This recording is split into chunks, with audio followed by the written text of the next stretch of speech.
அடுத்த பாடல் 1819. ஒளியும் இருளும் ஒரு காலம் தீரா. ஒளினா வெளிச்சம், அது இருள்னா இருட்டு. இரண்டுமே ஒரு காலம் தீரா அப்படிங்கிறது. காலம் அப்படின்னா இந்த இடத்துல காலம் என்று பொருள். காலம் என்று சொல்லப்படுவதற்கு காலமும் இருக்கு. மூச்சு நம்ம காற்று இருக்கு இல்லையா, அதற்கும் கால் என்று பெயர் இருக்கிறது. ஆனால் இந்த இடத்துல காலம், காலம்னா நிறைய பொருள் இருக்கு. நம்ம நடந்து போறோம் இல்லையா, அதுவும் கால் தான். காற்றிற்கும் கால் என்று தான் பெயர். இந்த இடத்துல காலம் என்று பெயரிடலாம். அது ஒரு காலத்திலும் இது தீரா அப்படின்னா, தீராதுன்னா இல்லாமல் போகாது அப்படின்னு பொருள். அப்போ இந்த இடத்துல வெளிச்சம்னா என்ன, இருள்னா என்ன அப்படின்னா, போன பாடலில் வெளிச்சம்னு எதை பார்த்தோம், விளக்கில் இருக்கக்கூடிய ஒளி என்று எதை பார்த்தோம்னா, ஜோதி வடிவாக இருக்கக்கூடிய இறைவனை பார்த்தோம். இறைவன் பேரறி வடிவாக இருக்கக்கூடிய இறைவனை பார்த்தாச்சு. இருள் என்று சொல்லப்படுவது மாயை. அப்போ இறைவனும் எக்காலத்திலும் இருப்பார், அருளை கொடுத்து கொண்டே இருப்பார். தேவைப்படும் யாரெல்லாம் வேண்டி வருகிறார்களோ அவர்களுக்கு விளக்கு வெளிச்சத்தை கொடுத்து கொண்டே இருப்பார், அந்த ஒளியை கொடுத்து கொண்டே இருப்பார். அது இல்லாதவர்களுக்கு இங்கு இருட்டு என்ற ஒன்றும் இருந்து கொண்டே தான் இருக்கும், மாயை என்ற ஒன்றும் இருந்து கொண்டே தான் இருக்கும். இது ஒரு காலத்திலும் தீராது அப்படின்னு சொல்றாரு, என்னைக்குமே தீராது அப்படின்ட்டு. இப்போ யாராவது ஒரு கேள்வி கேட்கலாம், அப்போ பிரளய காலத்தில் என்ன ஆகும்னு ஒரு கேள்வி கேட்கலாம். ஏன்னா பிரளயம் என்று வரும்போது எல்லாமே ஒடுங்கிடுது இல்லையா, எதுவுமே கிடையாது இல்லையா. இப்போ எல்லாமே இறைவனோடு சென்று ஒடுங்கத்தான் செய்யும். இப்போ மாயையும் சென்று இறைவனோடு ஒடுங்கத்தான் செய்யும். மீண்டும் சர்வ சிருஷ்டி நடக்கும் பொழுது தனக்குள்ளே ஒடுக்கப்பட்ட மாயை மீண்டும் இறைவன் இந்த உலகத்திற்கு அந்த மாயையோடு தான் மீண்டும் இங்கு படைப்பார். அதனால தான் அது ஒரு காலத்தும் தீரா அப்படின்னு சொல்றாரு. அடுத்து, ஒளி உள்ளோருக்கு அன்றொழியாது ஒளியும், அன்றோ ஒளியாது ஒளியும் அப்படின்னு சொல்றாரு. ஒளி உள்ளோருக்கு அப்படின்னு சொல்றாரு. அப்படின்னா யாருக்குள்ள வெளிச்சம் இருக்கோ அந்த வெளிச்சத்தை தெரிஞ்சுக்கிட்டவங்க. இப்போ நமக்குள்ள வெளிச்சம் இருக்கு, உள்ள ஜோதி வடிவா இறைவன் சகசர தலத்தில் இருக்காரு. அதை ஏற்றி வைக்கக்கூடிய நெருப்பு குண்டலி சக்தியா மூலாதாரத்தில் இருக்கு. இப்படி ஒன்று இருக்குன்றதை நம்ம தெரிஞ்சுக்கிட்டோம். ஆனால் அதை கரெக்டாக பயன்படுத்துகிறோமா அப்படின்னு கேட்டால் பலர் பயன்படுத்தலை, சிலர் பயன்படுத்தலாம், அந்த சாதக முறைகளை செய்யலாம். ஆனால் சாதக முறை தான் செய்கிறார்களே தவிர்த்து பேரறி வடிவாக இருக்கக்கூடிய இறைவனை பார்த்தார்களா என்று கேட்டால் ஞான நிலையில் பலர் பார்த்திருக்கிறார்கள். அந்த சாதகத்தில் செய்தவர்களை பலர் பார்த்திருக்கிறார். அப்படி உள்ள பார்த்தவங்க, ஒளி உள்ளோருக்கு, உள்ளு கூட ஒரு வெளிச்சம் ஒன்று இருக்கு, அது அப்படியே பேரறிவு வடிவா இருக்கு, ஞான வடிவா இருக்கு அப்படின்றத தெரிஞ்சுக்கிட்டவங்களுக்கு அன்றோ ஒளியாது ஒளியும் அப்படின்றார். அன்றோ அப்படின்னா அன்னைக்கு அப்படின்னு பொருள் இல்லை. அவங்க யார் ஒருத்தங்க இது போல் தனக்குள்ள ஞான வடிவா இறைவன் இருக்கிறத தெரிஞ்சுக்கிட்டாங்களோ அவர்களுக்கு எப்பயுமே போகாதான், எப்பயுமே அவர்களை விட்டு அந்த பேரறிவு ஞானம் போகாதான். தனக்குள்ள பார்த்தக்கூடிய பேரறிவு ஞானமா பார்த்தாருன்னு சொன்னோம் இல்லைங்களா, அந்த பேரறிவு ஞானத்தை அவர்களை விட்டு செல்லாது, அதான் ஒழியாது அப்படிங்கிறார். என்னைக்கும் அவங்கள விட்டு நீங்கவே நீங்காது. அவங்க சமாதி நிலையில இருக்கலாம், இல்லை உலக ரீதியாக தூக்கத்துக்கு கூட போகலாம், அப்போ கூட அவர்களை விட்டு அது போகவே போகாது எக்காலத்திலும்.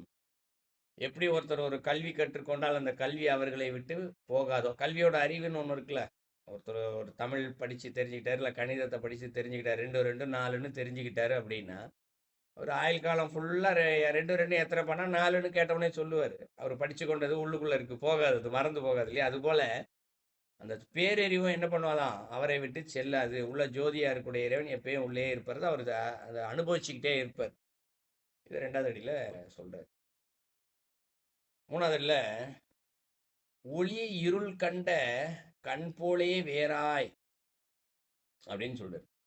ஸோ ஒளினா வெளிச்சம், இருள்னா இருட்டு, இத கண் கண்ட போலே அப்படின்னு சொல்றாரு. இப்போ கண்ட கண் போலே அப்படிங்கிற, ஸோ இருள் கண்ட கண் போலே. இன்னைக்கு நம்ம இந்த கண்ணால பார்க்கறதெல்லாம் அப்படியே நம்புறோம் இல்லைங்களா. இப்போ இன்னைக்கு கண்ணால பார்க்குறோம், ஒரு பறவையை பார்க்குறோம், ஆமாம் அது பறவை. விலங்கை பார்க்குறோம், ஆமாம் விலங்கு. மரத்தை பார்க்குறோம், ஆமாம் மரம். இப்படி என்னென்னலாம் இந்த கண்களால் பார்க்கிறோமோ பார்க்கும் பொழுது நமக்கு என்ன சொல்லி கொடுக்கப்பட்டிருக்கும். நம்ம அம்மா சொல்லி கொடுத்துருப்பா, இதுக்கு பேர் விலங்கு, இது பறவை, இது புறா, இதெல்லாம் சொல்லி கொடுத்துருப்பாங்க. இல்லை ஆசிரியர் சொல்லி கொடுத்துருப்பாரு பள்ளியில்.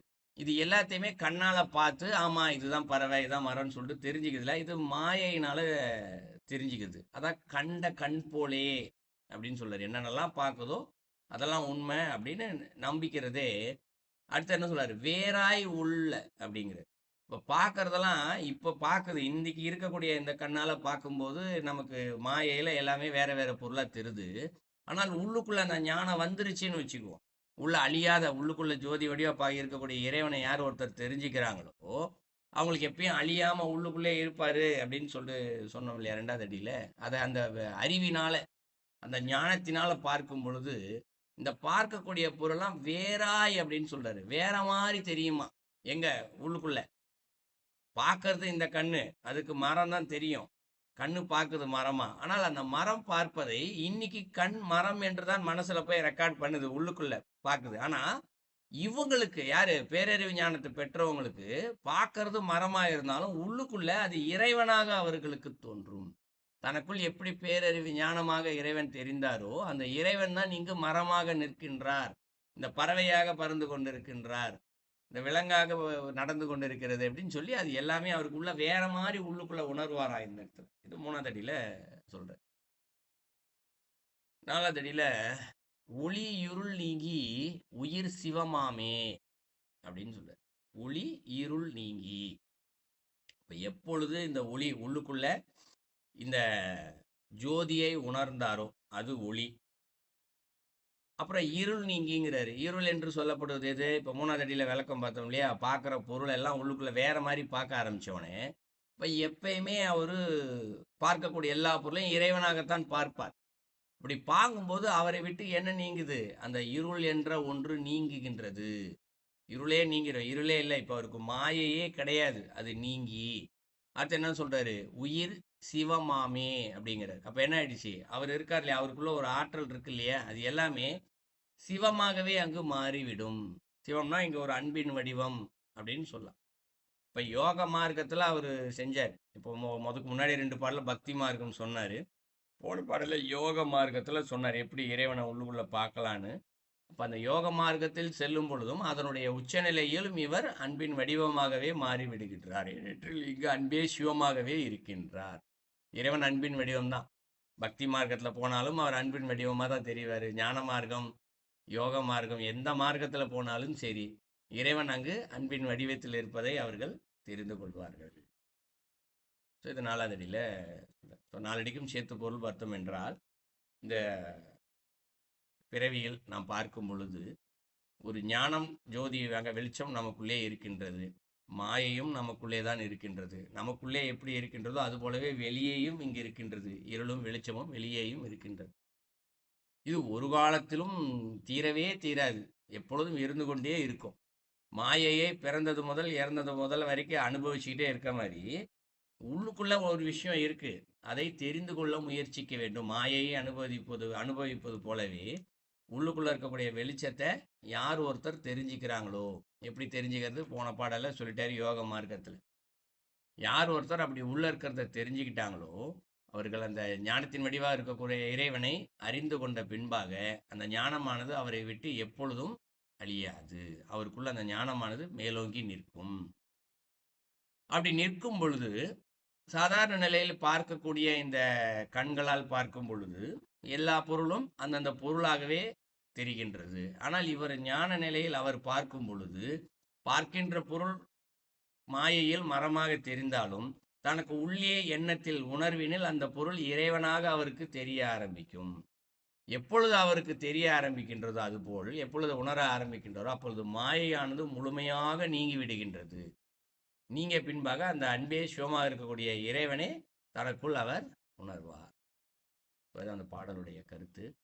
ஐயா, இப்போ நமக்கு யோக முறையில நமக்கு எந்த யோகமும் செய்யறது சொல்லித்தரதுக்கு ஆள் இல்ல அப்படின்னா இப்ப நம்ம பாடல்கள் தான் நம்ம படிக்கிறோம். அப்ப இதுவே அந்த யோக நிலைக்கு கொண்டு போகுமாங்க ஐயா? இப்போ சொல்லுவாங்க இல்லைங்க ஐயா, திருப்புகள்லாம் படிக்கும் போது தானாவே சுவாசம் சீராகுங்கிற மாதிரி அதை உணர்ந்து படிக்கும் பொழுது அப்ப அது மாதிரி திருமந்திரம், திருவாசகம் எதுவாக இருந்தாலும் அதுவும் யோக நிலைக்கு அழைத்து செல்லுமாங்க ஐயா? நிச்சயமா. பக்தி நிலையில மட்டும் 5வது தந்திரத்துல ரொம்ப தெளிவா சொல்லியிருப்பாரு. பக்தியில் யோகம், யோகத்தில் பக்தி, பக்தியில் ஞானம், ஞானத்தில் பக்தி, இப்படி நிறைய விஷயம் சொல்லியிருப்பாரு 5வது தந்திரத்துல. அதுபோல நீங்க திருவாசகம் படிச்சுக்கிட்டே இருக்கீங்க. படிக்கும்போது தானாகவே அங்க வாசி என்பது செயல்பட ஆரம்பிக்கும். அது ஏற்கனவே ஒரு முறை சொல்லியிருக்கேன். அந்த பாடலை வந்து பண்ணோடு பாடும் பொழுது, தேவாரம் பாடல்கள், திருவாசகம் பாடல்களை, திருமந்திரம் பாடல்கள்லாம் பண்ணோடு பாடும்போது இயல்பாகவே அந்த மூச்சுக்காற்று வந்து மெதுவாக போக ஆரம்பிக்கும். அந்த வாசி என்று சொல்லக்கூடிய யோக முறைகள் ஆரம்பிச்சிடும். அப்போ உங்களுக்கு பக்தி மார்க்கம் அதிகமாக இருக்கும் பொழுது, ஸோ பக்தி மார்க்கத்தை அப்படியே கொஞ்சம் கொஞ்சமாக கூடிக்கிட்டே இருக்கும். இப்போ உதாரணத்துக்கு பக்தி மார்க்கம் ஒரு 50% இருக்குன்னு வச்சுக்குவோம். யோக மார்க்கம் அப்படியே கொஞ்சம் கொஞ்சமாக இன்க்ரீஸ் ஆகி அது ஒரு 50% ஆகும். அப்போ எது 51% மாறுது? சில பேருக்கு பக்தி மார்க்கமே அப்படியே மாறும். அப்படியே 51, 52, அப்படியே 99, 100% எப்பொழுது அவருக்கு பக்தி மார்க்கத்தில் முழுமை அடையுதோ அன்னைக்கு அவர் முழுமையான ஞானம் அடைஞ்சிடுவார். அது 51 52 யோக மார்க்கம் போகும்போது கொஞ்சம் கொஞ்சமாக என்ன ஆகும்னா அவர் பாட்டு பாடிக்கிட்டே இருப்பார். இதெல்லாம் பார்த்தீங்கன்னா அப்புறம் சைலண்ட்டாக மனசுக்குள்ளே பாட ஆரம்பிச்சிடுவார். சத்தம் போட்டுலாம் பாட புக் எடுத்து கையில் வச்சுக்குவாங்க. திருவாசகம் புக்கை அப்படியே வாசிச்சுக்கிட்டே இருப்பாங்க. உள்ளுக்குள்ளே தானாக சிந்தனையில் தான் பாடல்கள் ஓடும். ஏன்னா அது கொஞ்சம் கொஞ்சமாக அவங்க ஒரு சைலண்ட் மோடுக்கு போக ஆரம்பிச்சிருவாங்க இயற்கையாகவே. அப்போ அதனுடைய இறுதி நிலையில் பார்த்தோம்னா முழுமையாகவே அமைதி நிலை யோக மார்க்கத்தில் இந்த தெரிஞ்சிக்க முடியும் இதில். சரிங்களாம்மா? அதனால் நன்றிங்க ஐயா. சரிங்கம்மா, இது ஒரு நாள் நடக்கக்கூடிய காரியம் இல்லை. ஒரு 5 வருஷம் 10 வருஷம் நடக்கக்கூடிய காரியம் இது. எனக்கு ஒரு கேள்வி இருக்கு. சொல்லுங்க ஐயா. கோயிலில் தேதீர்த்த விழாக்கள் செய்யப்படுகிறது. ம் நாங்கள் மக்களோட மக்களா போய் பார்த்து நிற்கிறோம். இந்த தீர்த்த திருவிழாவிட்ட தாற்பயம், அது இந்த தத்துவம் என்ன? என்ன திருவிழா சொல்றீங்க ஐயா? தீர்த்த திருவிழா இருக்குது, ம் ம் தீர்த்தம். ம் ம் அந்த விழாவின் தாற்பயம், நோக்கம். Okay okay. நோக்கம் தீர்த்த திருவிழான்னு சொல்லுவாங்க. பல இடங்களில் நடக்குது. தீர்த்தவாரின்னு சொல்லுவாங்க இல்லைங்களா? சாமியே கொண்டு போய் கடலில் முக்கி குளிப்பாட்டி கூப்பிட்டு வருவாங்க. அதை வச்சு மக்களும் போய் அந்த இடத்துல குளிச்சுட்டு வருவாங்க. இன்னைக்கு குளிச்சாச்சுன்னா நம்ம பாவெல்லாம் போவோம் அப்படின்னு சொல்லிட்டு ஒரு வருஷத்துல ஒரு குறிப்பிட்ட நாள் வச்சிருப்பாங்க. ஒரு ஒரு கோயிலில் ஒரு ஒரு மாதிரி வச்சுருப்பாங்க. அந்த நாளில் போய் குளத்துல குளிப்பாங்க. நமக்கு வர இங்கே கும்பகோணத்தை கூட மகாமகம்னு 12 வருஷத்துக்கு ஒரு நாள் செய்வாங்க. வருஷம் வருஷம் ஒரு நாள் செய்வாங்க. அந்த நாளில் போய் குளிச்சுட்டு வருவாங்க. இதனுடைய தாற்பயம் என்ன, தத்துவம் என்ன அப்படின்னு சொல்லி கேட்குறீங்க. திருமந்திரத்தில் தீர்த்தம்னு ஒரு தலைப்பே கொடுத்துருக்காரு திருமந்திரத்தில். ஆமாம் ஆமாம். ஸோ 2வது தந்திரத்தில் இருக்குன்னு நினைக்கிறேன் அந்த தலைப்பு இல்லைங்களா? தீர்த்தம். ஆமாம், 2வது தந்திரத்தில் இருக்குது. ஒரு 6 பாடல்கள் இருக்குது தீர்த்தத்தில். அதில் என்ன சொல்கிறாரு, நம்முடைய உடம்பு இருக்கு இல்லைங்களா, உள்ளத்தின் உள்ளே பல தீர்த்தங்கள் அப்படின்னு ஒரு பாடலில் சொல்லுவார். பாடல் தானே அந்த பாடல் இருக்கு. பாடலே சொல்லுவார், உள்ளத்தின் உள்ளே உளபல தீர்த்தங்கள் அப்படின்னாரு. நம்ம உள்ளம் இருக்கு இல்லையா, நினைக்கிறோம் இல்லையா, சிந்தனை வரலையா உள்ளம், அதற்குள்ளே பலவிதமான தீர்த்தங்கள் இருக்கா. ஆனால் நமக்கு தெரியலை. தீர்த்தம் இருக்கிறதே நமக்கு தெரியல. தெரிஞ்சாதானே அதில் போய் குளிக்கிறது. அப்படி குளிச்சிட்டோம்னா என்ன ஆகிடும்? இந்த பாவம் உடனடியாக தீரும். 2வது, உடம்புக்குள்ளே பல தீர்த்தங்கள் இருக்கு. உடம்புக்குள்ள இருக்க தீர்த்தம் எது? நம்மளுடைய உள்ளுக்குள்ள சுழுமுனை நாடி சொல்லுவோம் இல்லைங்களா, அதுவே ஒரு தீர்த்தம் தான் அப்படின்னு சொல்லுவாருங்க. அது என் குருநாதர் சொல்லி கொடுத்தது. உடம்புக்குள்ள நம்மளுடைய மூலாதாரத்து வந்து சகசரதல் வரைக்கும் போகிறதுக்குள்ள அந்த இடத்துலயே ஒரு தீர்த்தம் ஒன்று இருக்குது, கங்கை ஒன்று இருக்குது, அப்படிலாம் ஒரு சொல்லுவாங்க. அப்போ இந்த தீர்த்தத்தெல்லாம் நம்ம தெரிஞ்சுக்கிறதுக்கு இருக்குன்னே இங்கே பல பேருக்கு தெரியாது. தெரிஞ்சாதானே உள்ளுக்குள்ளே போய் குளிக்கிறது. எங்கேயோ ஊராக போய் தீர்த்தத்துலலாம் குறித்து வந்து ஒருத்தன் திருட இருக்கான், அவன் செய்கிற தொழிலை செய்கிறதெல்லாம் திருட்டு பொய் எல்லாமே செஞ்சுட்டு இந்த தீர்த்தத்தில் போய் குளிச்சுட்டு வந்தால் அவன் பாவம் போயிருமான்னு கேட்டால் நிச்சயமாக போகவே போகாது. ஒரு பலனும் கிடையாது. ஸோ முதல்ல என்ன செய்யணும், இங்கே வெளியே இருக்கக்கூடிய இந்த தீர்த்தவாரி திருவிழாக்கெல்லாம் நம்ம சான்றோர்கள் வச்சுருக்காங்க. அந்த நாளில் போய் அங்கெல்லாம் போய் குளிக்கணும். குளிக்கும் போது அந்த இறை உணர்வோடு குளிச்சுட்டு, அப்பாடா நான் இன்னைக்கு வந்து இந்த தீர்த்தத்தில் குளிச்சுட்டேன், என் பாவம் போச்சு, இனிமேட்டு நான் பொய் சொல்ல மாட்டேன், இனிமேட்டு தப்பான செயல் எதுவும் செய்ய மாட்டேன், அறத்திற்கு எதிரான செயலை எதுவும் நான் செய்ய மாட்டேன்ற ஒரு எண்ணம் இருக்கு இல்லையா, அந்த எண்ணம் இருக்கிறது மட்டும் இல்லை, லேசாக முதல்ல எண்ணம் வர ஆரம்பிக்கும். இப்போ எண்ணம் பாவம் போச்சுன்ற எண்ணம் வந்தால் தானே, ஒரு மனசுக்குள்ள ஒரு நம்பிக்கை வந்தால் தானே அவங்க இனிமேட்டு தப்பு பண்ண மாட்டாங்க. ஐயோ நேற்று தீர்த்தத்தில் குளிச்சுட்டேன், இனிமேட்டு நான் பொய் சொன்னால் எனக்கு பாவம் பற்றும், அதெல்லாம் நான் பொய் சொல்ல மாட்டேன்னு யார் ஒருத்தர் அதை கடைபிடித்து இருக்கிறார்களோ அவர்கள் தான் என்ன செய்றாங்க, அவர்கள் உள்ளத்திற்கு உள்ளே இருக்கக்கூடிய தீர்த்தங்கள் வெளிப்பட ஆரம்பிக்கும். எல்லாருக்கும் வராது. அப்ப உள்ளுக்குள்ள இருக்க தீர்த்தம் வந்தோடனே அப்ப அவர் என்ன பண்ணுவாரு, அறத்தின்படியே நடக்க ஆரம்பிப்பார். அப்பதான் அந்த தீர்த்தத்துல குளிக்கிறது, உள்ளத்திற்கு உள்ளே இருக்கக்கூடிய தீர்த்தத்தில் குளித்தல். நான் பொய் சொல்ல மாட்டேன், திருட மாட்டேன், அடுத்தவர்களுக்கு துன்பத்தை கொடுக்கக்கூடிய எந்த காரியத்தையும் செய்ய மாட்டேன்ற சிந்தனை இருக்கு இல்லையா, இதுதான் உள்ளத்திற்குள்ளே இருக்கக்கூடிய பல தீர்த்தத்தில் ஒரு தீர்த்தம்.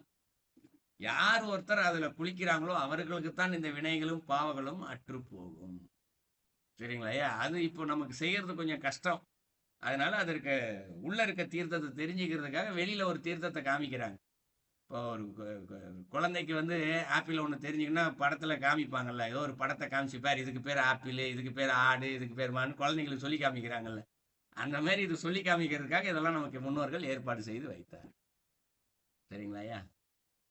இது திருமூலத்தினுடைய தத்துவம். இது இந்த நீங்க இப்ப தந்த வழக்கம். நான் கோவில்ல போய் பார்க்கும் பொழுது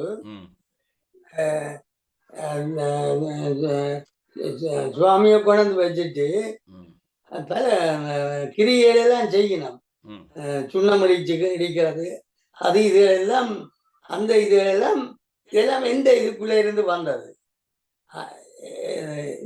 இதுக்கு காரணம் என்ன? சாதாரண மக்கள் இந்த விளக்கம்னு தெரியாமல் சும்மா ஆக்களோடைய சரியான விளக்கம் தெரியுது. இறைவனை வந்து ஏன் கடல்ல போய் தீர்த்தவாரி செய்யறாங்கன்றதுக்கு விளக்கம் தெரியலன்னு சொல்றீங்களா? ஆமா, கோயில் நடக்கிற முறையால விளக்கம் இல்ல.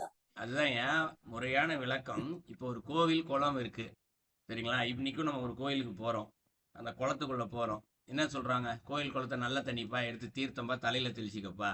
எதுக்கு தலையில தெளிச்சுக்கோ? நல்லது நடக்கணும், இதை தெளிச்சுக்கிறோம், சரிங்களா? இப்ப அடுத்து என்ன சொல்லுவாங்க, இதுல போய் ஒரு முங்கி எந்திரி, பாவல ரொம்ப துன்பத்துல ஒருத்தன் கிடக்குறான்னு வச்சுக்குவோம், என்ன சொல்லுவான், நேரா போய் இந்த கோயில்ல குளத்துல முங்கி எந்திரிச்சு சாமியை பார்த்துட்டு வாப்பா, அவன் பாவம் போகும், கஷ்டம்லாம் போயிருப்பான்னு சொல்றாங்க. இது அடுத்த இடம்.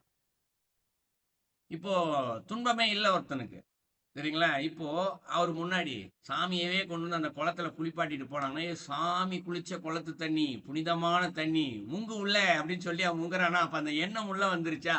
சாமி எங்க எல்லாம் இருக்கிறாரோ அந்த இடம் புனிதமடையும் என்ற ஒரு சிந்தனை இயல்பாவே உள்ள வந்துருச்சா அவங்களுக்கு? அந்த காரணத்திற்காகத்தான் இறைவனை தீர்த்தவாரி செய்ய ஆரம்பித்தார்கள். இப்ப இறைவனை கொண்டு வந்து குளத்துல குளிக்க வைக்கலன்னு வச்சுக்குவோம், யாருக்காவது அந்த எண்ணம் வருமா? இப்பயும் குளம்தான், குளத்தை பாக்குறாங்க, தண்ணி மட்டும் தெளிச்சுட்டு போயிட்டே இருப்பாரு. இப்ப இறைவனே வந்து குளிச்சதுக்கு அப்புறம் புனித தண்ணி வருஷத்துல ஒரு நாள் நான் எப்படியாவது குளிச்சு ஆகணும், அந்த எண்ணம் இயற்கையாவே வந்துருது இல்லையா? உலக ரீதியாக அவர்களுடைய மனதை, மனிதர்களுடைய மனதை பக்குவப்படுத்துவதற்காகத்தான் இது போல் இருக்கக்கூடியதெல்லாம் நம்ம முன்னோர்கள் சான்றோர்கள் வந்து என்ன பண்ணாங்கன்னா நிர்மாணித்து வைத்தார்கள். அதுக்காக இதெல்லாம் செஞ்சுட்டு தப்பு பண்ணாங்கன்னா அதெல்லாம் நடக்குமா? நிச்சயமா நடக்காது. நீங்க உதாரணத்துக்கு சொன்னோம்னா, கங்கை இருக்கு, கங்கையில போய் யாரெல்லாம் குளிக்கிறாங்களோ பாகம் போகும். கங்கையில ஒருத்தர் இறந்து போனா அவருக்கு முக்தி என்ற ஒரு ஒன்றே இருக்கின்றது, இல்லைங்களா? இதை கேட்டுட்டு வியாசருடைய புராணத்துல ஒண்ணு வருது. வியாசர் என்ன பண்ணாரா, கங்கையில இறந்தா முக்தின்னு சொல்லிட்டாங்களே, அப்புறம் எதுக்கு நம்ம வாழணும், நேரம் கங்கையில போய் நம்மளுடைய உடம்ப விட்டுருவோம், முக்தி அடைஞ்சிடலாம் அப்படின்னு சொல்லிட்டு என்ன பண்ணாராம், கங்கையில போய் தண்ணிக்குள்ள உள்ள போனாராம். நாரதர் வந்து சொன்னாராம், இப்பெல்லாம் வந்து பாவம் தான்ப்பா பற்றோம், யார் ஒருவர் இந்த தீர்த்தத்தின் மகிமையை உணர்ந்து உள்ளுக்குள்ள இருக்கக்கூடிய தீர்த்தத்தை தெரிந்து கொண்டு அதை கடைபிடித்தார்களோ அவர்களும் இயற்கையான முறை எதாச்சியா வந்து குளிச்சாதான் அந்த முக்தி வீடு பேரை தவிர்த்து சும்மா வந்து குளிச்சுட்டு போனாலாம் வீடு பேரு கிடையாது. நாரதர் வந்து கங்கை நதியுடைய விளக்கத்தை வந்து வியாசருக்கு சொல்லுவார் இந்த இடத்துல. ஸோ கங்கை புராணத்திலயோ இல்லை வியாசர் புராணத்திலயோ இந்த கதை ஒன்று வரும், உபநிஷத்துல வர மாதிரி சரியா கதை ஒன்று வரும், சரிங்களா? கங்கைக்கே அதுதான் சொல்லப்படுது, இருக்கையிலே தூய்மையான நதி தீர்த்தம்னு கங்கையை தான் நம்ம உயர்வாவே சொல்லுவோம் இருக்கிற நதிகள்லயே. அதற்கே அப்படி ஒரு வழிமுறையெல்லாம் வச்சிருக்காங்க. அதனால இங்க மூலம் வந்து நம்முடைய மனதை சுத்தப்படுத்துதல் தான் மூலமே தவிர வேறொன்றும் இல்லை, சரிங்களாயா? ஆகவே சகஸ்திரத்துல சிவன் இருக்கிறபடியால் அங்கேயும் கங்கை பாஞ்சோடுதான் இருக்கிறா. ஆமா, அமிர்தம் என்ற ஒன்று இருக்கு இல்லையா, அது பாஞ்சுக்கிட்டு தான் இருக்கு. இன்னைக்கும் அமிர்தம் வந்து ஒரு குறிப்பிட்ட அளவு ஒரு மனிதனுக்கும் அளவேனும் அது வந்துகிட்டு தான் இருக்கு. அந்த அமிர்தம் இன்னைக்கும் மூலாதாரத்துல இருந்து நம்ம மூச்சு காற்றின் வழியாக ஆற்றல் சகசிரத்துக்கு போறதுனால தான், 7 சக்கரங்கள் இன்னைக்கு செயல்படுறதுனால தான் சாப்பிடுறோம், தூங்குறோம், ஒரு சக்கரம் ஒரு வேலை செஞ்சுக்கிட்டே இருக்கு, சிந்திக்கிறோம், நம்ம படிச்சதெல்லாம் உள்ள அறிவா மனசுல பதிஞ்சிருக்கு இல்லையா? எப்படி இருக்கு?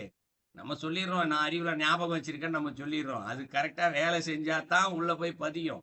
வயசான காலத்துல பல பேருக்கு மறந்து போதில்ல உங்களுக்கு.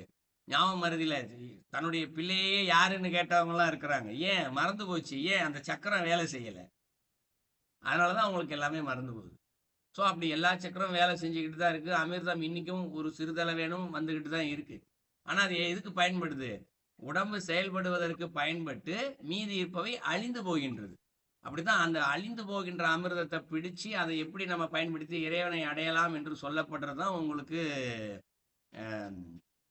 தீர்த்த திருவிழா. இல்ல இந்த ஒரு ஒரு பயிற்சி முறை ஒன்று இருக்கும். 2வது தந்திரத்துல இருக்கு, 3வது தந்திரத்துல இருக்குன்னு நினைக்கிறேன். அமுரிய தாரணையா இல்ல கேசரி யோகம். கேசரி யோகம் என்று ஒரு தலைப்பு இருக்கும் பாருங்க. நாக்கம் அடிச்சு உள்ள வச்சு அந்த அமிர்தத்தை எடுக்கிற ஒரு முறை சொல்லுவாங்களே, அதான் கேசரி யோகம் என்று சொல்லி கொடுக்கப்படும். அதில் இங்க வழிகள் ஏகப்பட்ட வழிமுறைகள் இருக்கு ஐயா. சரிங்களா? அதில் ஒன்று நீங்கள் சொல்லுகின்ற அந்த கங்கை என்று சொல்லப்படுகின்ற